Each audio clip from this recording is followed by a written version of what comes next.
Good afternoon అండి. ఈరోజు media మిత్రులందరినీ ఒక ప్రాపర్టీ అఫెన్స్ మీద అప్డేట్ ఇవ్వడానికి అనేసి ఇక్కడ ఇన్వైట్ చేయడం జరిగింది. ముఖ్యంగా ఇంపార్టెంట్ టాస్క్ చేశాము. అందులో 5 హై అండ్ లగ్జరీ వెహికల్స్ ఇక్కడ నెల్లూరులో దొరకడం జరిగింది. వివరాల్లోకి వెళ్తే ముగ్గురు ఉన్నారు, A1, A2, A3. వీళ్ళల్లో A1 కీలక ముద్దాయి. ఇతను ఢిల్లీలో నుండి స్టోలెన్ వెహికల్స్ అవన్నీ ఇటు సౌత్ తీసుకొచ్చి ఇక్కడ A2 అండ్ A3కి ఇవ్వటం జరిగింది.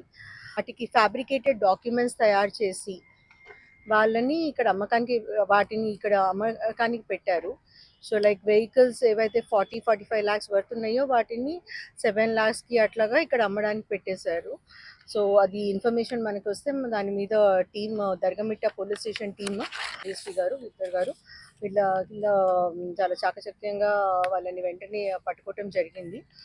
ఈ కేసు విషయమై మన దగ్గర దర్గమిట్టలో 7/26 under 317 clause 2 and 318 clause register అయింది. స్టేట్ పోలీస్తో కూడా మనం కోఆర్డినేషన్లో ఉన్నాము.